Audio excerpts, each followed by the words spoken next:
Hi, everybody. My name is Jake Barnett. I'm an institutional consultant with Graystone Consulting. I'm based out of Chicago, here with my colleague, Kelly Green. Our team focuses on nonprofit institutional clients. We manage about $8 billion, 75% of which is values aligned, and we're very pleased to sponsor this conference. If you want to pull my slides up, I just had a couple of things on the next slide to talk to you about how our team thinks about 5%. Looks like this is, oops, there we go. So there was I feel it's my role to also bring up another depressing study, which was in complement to the IPCC report. There was a study that came out that talked about how we are currently running the risk already of 6 Celsius degree or higher warming based on business as usual approach today.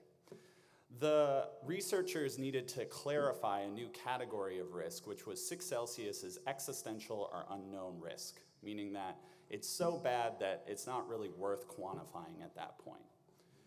To bring it all home, because 5% doesn't sound all that dramatic today, they used an analogy which I find powerful.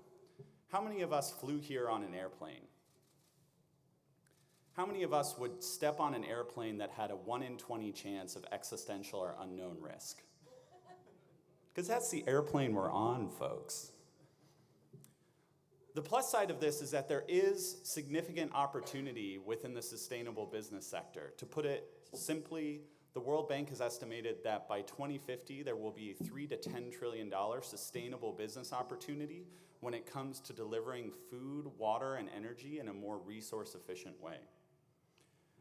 And you increasingly see that amongst the world's largest institutional investors, there's a recognition that the world is changing when it comes to those risks and opportunities. So I've heard a lot of people in the conference talking about how do we convince a reticent board member, trustee, investment committee chair. Part of what my suggestion there would be is that bring forth the Climate Action 100, our Larry Fink, chairman of BlackRock, to say the mainstream of investor universe in question is increasingly putting front and center a conversation of how do we tackle climate risk.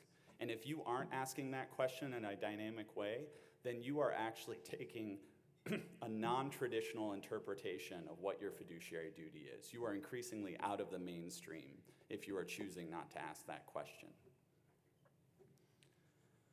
The good news, too, is that there are many ways in which you can do this. I took this graphic from a climate-aware investing toolkit that Morgan Stanley put out that talks about how whether you're interested in divestment or positive proactive solutions, you can look at optimized index providers, which can screen out fossil fuels with limited tracking error, positive and proactive environmental, social, and governance funds in multiple asset classes, or even leaning into private equity solutions within climate.